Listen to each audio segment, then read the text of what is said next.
అమరావతిలో under ground దందా, భూగర్భ విద్యుత్ లైన్కు హై టెండర్లు, ప్రభుత్వానికి 156 కోట్ల రూపాయల నష్టం, అత్యధిక ధరలకు ట్రాన్స్కో టెండర్లు, కూటమి ప్రభుత్వానికి తెలియకుండా మాయ, చిన్న రోడ్డేస్తేనే కమిషన్ కొట్టేసే సర్కార్ ఇది. ఇంత పెద్ద దాంట్లో ఏం తెలియదంట, కళ్ళు మూసుకో ఉందంట గవర్నమెంటు, అధికారులు ఎక్కువకి కోట్ చేసేసారట. అంటే ఇక్కడ రాధాకృష్ణ గారు చాలా తెలివిగా రాసుకుంటూ వస్తున్నారు. నాకు కానీ రామోజీ స్థానం రాకపోతే, ఇప్పుడు కింద పెట్టాను కదా, జగన్ హయాంలోనే అధికారుల కుట్ర అనే మాట పెట్టాను కదా, అది లేపేస్తా అతి త్వరలో. అప్పుడు డైరెక్ట్ అయిపోతుంది. ఇదేంటి సార్ ఇది? అమరావతిలో వేసేది 1000 స్క్వేర్ ఎంఎం సామర్థ్యం కల కేబుల్, కిలోమీటర్ వేయడానికి జీఎస్టీతో సహా ఏపీ ట్రాన్స్కో పిలిచిన ధర 1.86 కోట్లు. అదే హైదరాబాద్ గచ్చిబౌలిలో దీనికంటే 20% ఎక్కువ సామర్థ్యం, 1200 స్క్వేర్ ఎంఎం కేబుల్ వేయడానికి కిలోమీటర్ జీఎస్టీతో సహా టీజీ ట్రాన్స్కో పిలిచినటువంటి ధర 1.69 కోట్లు. అంటే గచ్చిబౌలి కంటే అమరావతిలో తక్కువ సామర్థ్యం గల కేబుల్ వేసేందుకు భారీ ధరకు టెండర్ పిలిచారు.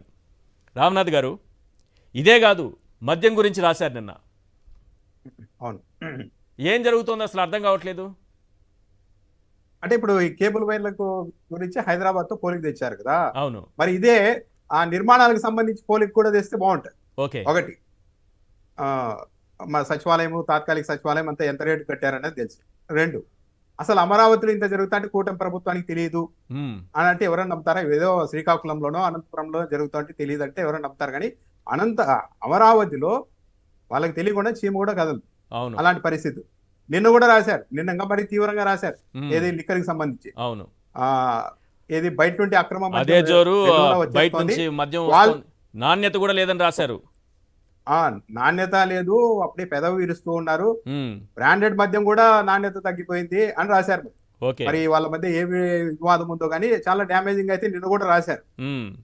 ఈ విధంగా ఈరోజు గత ప్రభుత్వ కారణంగానే మేము ఈ రోజు విద్యుత్ ఛార్జీలు పెంచాల్సి వచ్చిందని కూడా కొట్టిపాటి రవికుమార్ గారు చెప్పారు. ఆయన కూడా, మంత్రి గారు కూడా. కాకపోతే అసలు ఎంతగా అబద్ధం చెప్తూ ఉన్నారంటే, చంద్రబాబు నాయుడు గారు 2014 కొద్దిగా డేటా అండి, 2014లో చంద్రబాబు నాయుడు గారు ముఖ్యమంత్రి అయ్యే నాటికి విద్యుత్ రంగం రుణాలు 26,000 కోట్లు ఉంటే ఆయన దిగిపోయే నాటికి 64,000 కోట్లకు తీసుకెళ్లారు.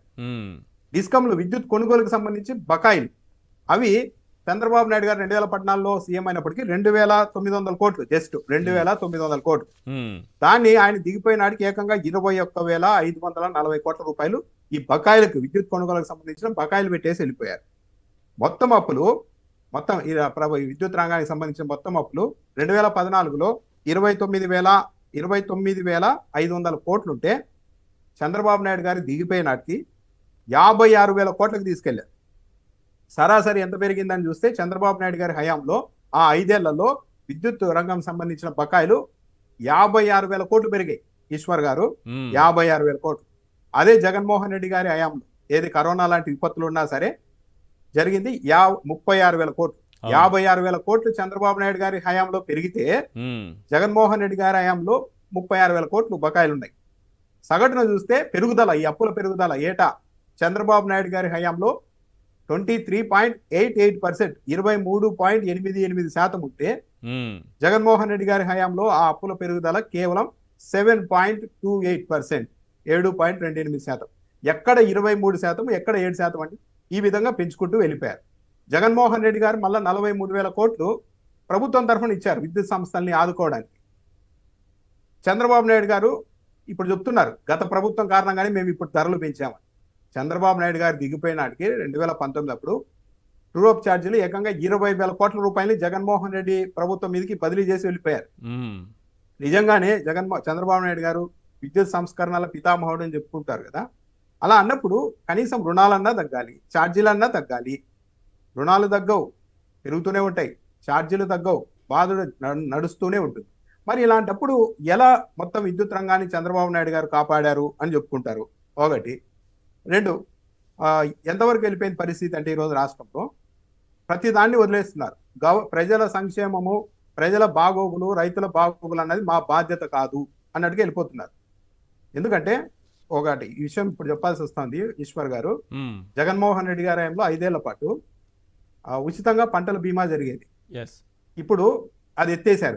అదే అసెంబ్లీ సాక్షిగా చెప్పారు అచ్చెన్నాయుడు గారు. మేము కట్టము, ఉచిత బీమా అన్నది ఎత్తేస్తున్న పథకము, అవును. రైతులే కట్టుకుంటారని చెప్పారు. ఉమ్, సరే రైతులు కట్టుకుంటారా లేదన్నది అది పెడితే, ఆ, అసలు ఇప్పుడు చాలా మంది రైతులకు అసలు తెలియదు. ఓకే. ఇప్పుడు మనం ప్రీమియం కట్టాలి, ఈ ఉమ్, ప్రాసెస్ నడుస్తోంది అన్నది కూడా తెలియదు. వాళ్ళు ఎంత అమాయకంగా ఉన్నారంటే పాపం రైతులు, సరే గతంలో లాగే సచివాలయ సిబ్బంది మన పొలానికి వచ్చి ఫోటోలు తీసి వాళ్ళే మొత్తం ప్రాసెస్ కంప్లీట్ చేస్తారన్న దాంట్లో ఉన్నారు. టైం అయితే అయిపోతుంది, కానీ చాలా మంది రైతులు పాపం పంట తెలియదు బీమాకు ఇప్పటికీ. సంబంధించి ఉమ్, అది కూడా చేసుకోలేదు. అంత దారుణంగా రాష్ట్ర ప్రభుత్వాన్ని నడుపుతూ ఉన్నారు. ఉమ్, ఇంకొకటి, ఎందుకు ఇంత ఊపుగా వైఎస్ఆర్ కాంగ్రెస్ పార్టీ వాళ్ళకి ఇంత ధైర్యం వచ్చింది అంటే, నేను గమనించింది ఏంటంటే, ఉమ్, ఎప్పుడైనా కానీ ఏదో చేస్తారు అన్న భయం ఉన్నప్పుడల్లా సైలెంట్గా ఉంటారు. ఒక మనిషి ఒక సాధారణ సైకాలజీ, ఏదో జరుగుతుంది అన్నప్పుడు భయపడుతూ ఉంటారు. కానీ వన్స్ అది జరిగిన తర్వాత ఇంక భయపడరు. చంద్రబాబు నాయుడు గారు ప్రభుత్వం చేసిన పెద్ద తప్పు ఏంటంటే, మోతాదుకి మించి పోలీసుల్ని ప్రయోగించారు. ఎక్కడికి పడితే అక్కడ వందల మందిని అరెస్ట్ చేసేశారు. వాళ్ళలో మహిళలు ఉన్నారు. ఏదో సోషల్ మీడియాలో పోస్టులు పెట్టారని చెప్పి మహిళల్ని కూడా తీసుకెళ్లి నెలల తరబడి జైల్లో వేస్తుంది.